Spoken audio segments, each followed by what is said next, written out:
No cap, it's time to learn the scapula and clavicle on anatomy with Miss Rusty. Party rock! All right, so today we're going to be looking at the two bones that make up the pectoral girdle, which helps to anchor the arm or, in any animal, the upper limb in place. The two main parts we have are the clavicles and the scapulas. Looking at the clavicle first, we are seeing a superior view or a heads-up view. If I flip them over, this is tails or the inferior view. This is a right clavicle and this would be your left clavicle. The medial side of the clavicle is flat to go against the sternum to make the sternoclavicular joint.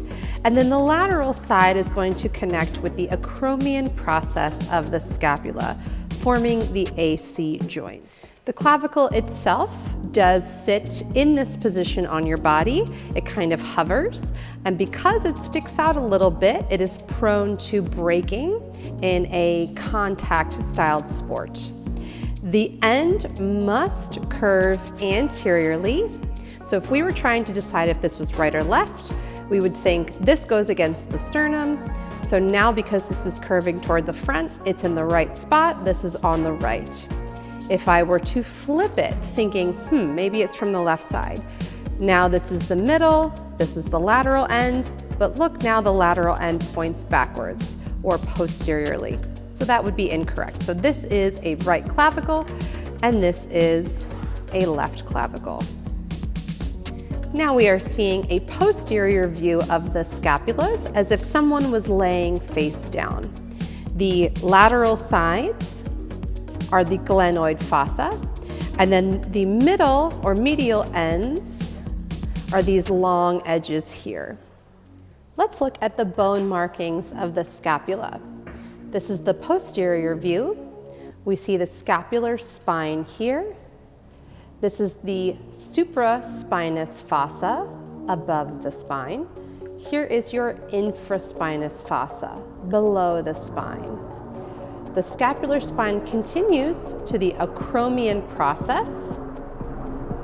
And the other process of the scapula is the coracoid process, seen here on the anterior side. This is the subscapular fossa. This will go right directly against the rib cage. We have the scapular notch, superior angle, and inferior angle.